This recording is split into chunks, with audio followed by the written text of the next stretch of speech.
Welcome to another episode of Make More Money Now, the show for entrepreneurs who want to make more money. And between Gerry and I, Gerry Black, the copywriter, excellent marketing and sales skills, Patti Pokorchak, small biz sales coach, we have decades of experience because really, even though I have an MBA in marketing, like school doesn't teach you the hard knocks that you need to have real life experience. Because the one thing with sales and marketing, it's all about testing and trying and testing and trying. I always say it's an inexact science. And today we have questions about questions. The show is about questions, right, Gerry?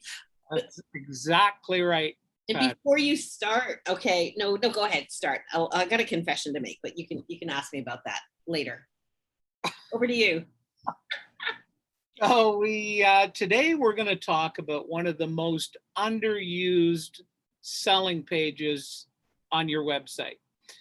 And it's, I think one of the main reasons people don't understand its selling power is because they've really never sort of looked at it for what it could be as opposed to what it typically is. And it's an FAQ page, frequently asked questions. Now, and that's what I have to confess, Gerry. Okay. When you announced the topic to me yesterday and I didn't share it with you then, it's just like, I don't have one. Maybe I'm a little skeptical, but if people have questions, they'll ask, right? But go ahead. So I remain to be convinced by the end of this show. Well, that's good. And you're not easily convinced. So I'm going to have to work hard on this one. So here's the thing. When we're face-to-face, nose-to-nose with clients, that's when we have a chance for them to ask questions and for us to answer them. But when they appear on your website, you're not there. So that is when you really have to start using kind of all the marketing strategies you can to engage them. So the frequently asked questions page, here's the secret behind its effectiveness. Number one is people are lazy, and a lot of times they don't want to try and think about what questions they should be asking, and they may not have any understanding of the topic, right? So they come to your website, they want to know how it's going to help them. So the frequently asked questions page caters to both their laziness and their need for information. So and another really important objective is achieved is you'll see studies where it says it's the second most viewed page, but it is an important page because people want to get their information quick and just blow through it. Oh God. So that's a major fail for not having one, right? Well, you're one of several 100 million people that don't have it. But after today, you may take a look at throwing something in there. Yeah. So basically, the great thing about the FAQ page is you have something that we typically don't get from our prospects, and that's their undivided attention. They chose to go to the page. So now they're going to skim down through the questions. And typically what I see on a lot of FAQ pages is kind of mundane stuff like, are you open on Saturday? Yes. Do you take Visa? Yes. Kind of the stuff that really, it's important and you can jam it down further. But here's how to use the FAQ page as a sales tool. So the first thing you want to do is understand what are your competitive advantages. Once you understand what those are, that's what you're going to pack in at the top of your FAQ page. And I'm going to explain how. I'll give you an example of a client I worked with a year or two ago, and it was a laser eye clinic. They'll remain nameless, but in talking to this particular client, typically what happens is at the beginning of any relationship, I spend an hour or so asking questions about their business, what's working, what's not working. And a big part of that is what makes you different from anybody else, because it's very hard for our prospects to see a difference unless we actually take time and create it and show them the value and what makes them different.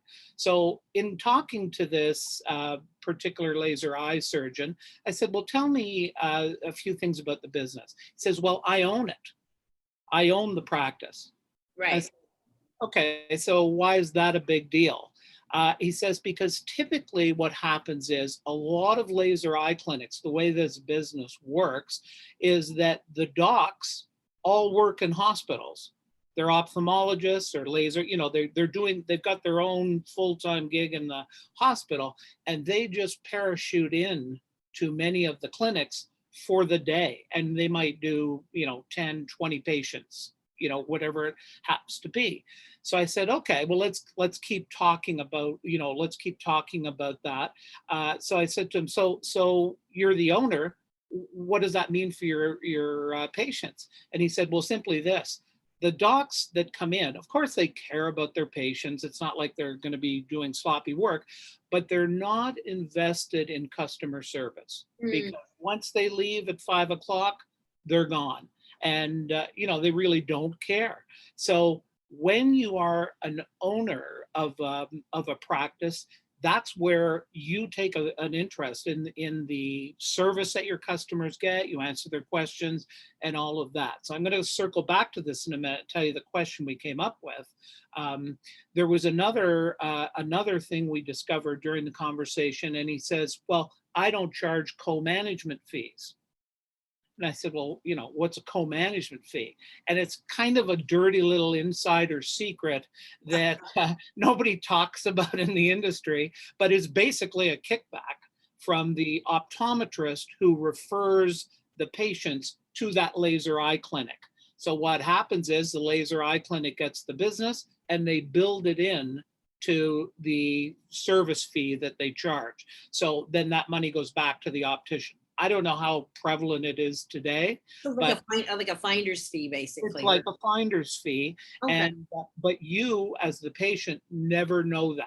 Oh, right? It's you just get your bill, and like if you don't know any better, you just get your bill and you pay it, right? And then everything happens behind the scenes, and you're none the wiser.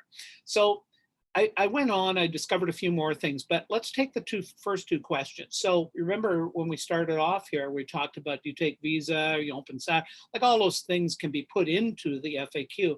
But the first question we put on his FAQ, now think of yourself as somebody who's shopping for the service.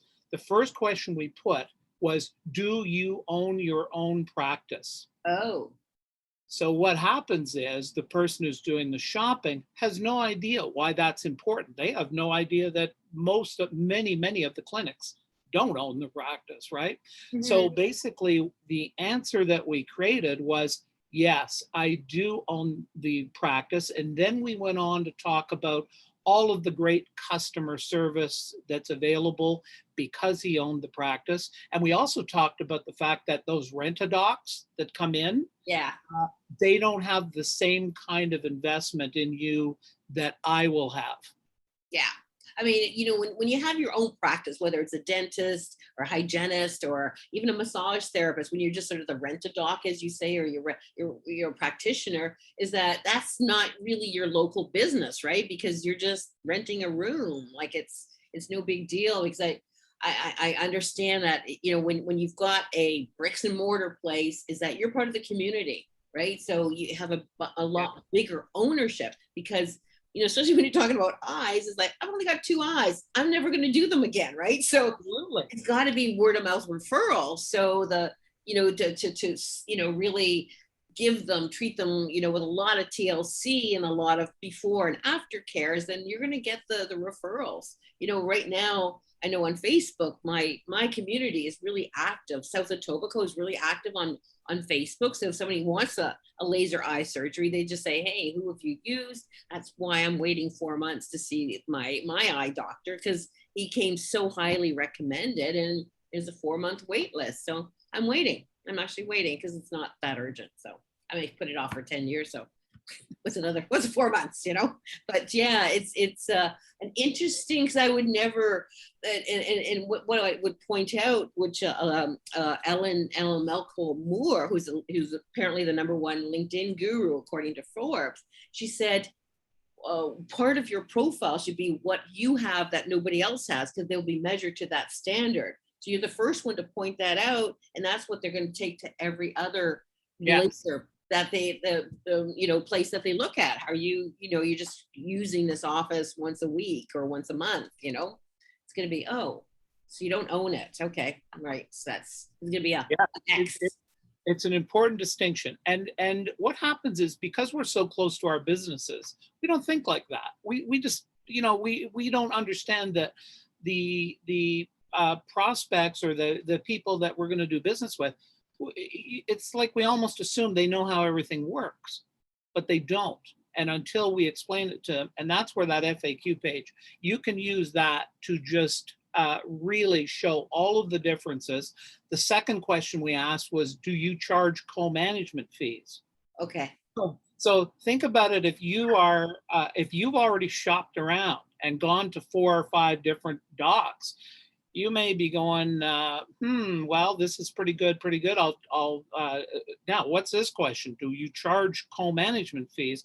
This is something that you knew nothing about prior to getting to this FAQ page. So then you learn that in a very subtle way, that it is a kickback. And the first thing you're going to do is go back. If you've got a quote from another laser eye clinic, first thing you're going to go back and say, hey, do you charge co-management fees? And the chances are he was one of the very few in Toronto who did not. Okay. Right. So the chances are that they're going, if they're going to be honest, they're going to have to squirm a bit, or but you're into kind of a messy situation. So really, what you're trying to do with these FAQ pages and the questions you put stacked up at the front is create landmines for the competitors. I like that. I love that, landmines. Yes, just as like, what do you do that nobody else or a majority does do to show you're not part of the herd, right? That's what makes you different. So that's a great, landmine is really what makes you different, right? I always go by, for example, a lot of coaches, they sign you up for a 12-month contract and you can't get out of it.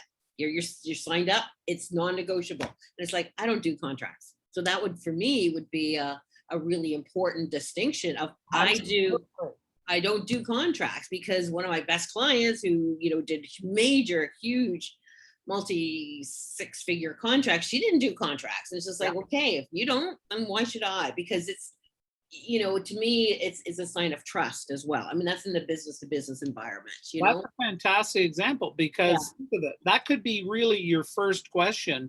Do I have to sign a contract?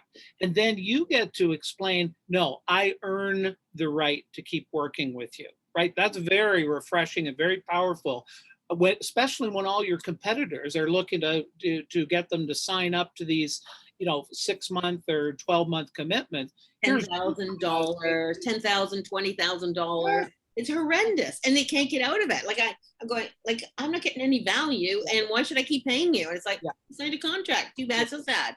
You get 2 things accomplished with that. First of all, you are able to give them your own personal philosophy about earning the business, and second of all, you're able to throw in that red flag, that landmine, that hey, watch out, because don't go signing any contract. You could be hooked into this. Got it. The other one is, I don't sell packages. Like, I don't sign you up for 3 months for this package, right? And it's just like, okay, it's that robotic, factory floor. If you come in as as a non-trained entrepreneur and I shove you out, being a genius in how to sell and market, like it doesn't work that way, right? I mean, there is no factory floor for entrepreneurs, like, I mean, as I said in the beginning, is you can get some academic knowledge, but then you've got to test, which is why I became a coach. So I wanted to see and be part of the evolution and transformation.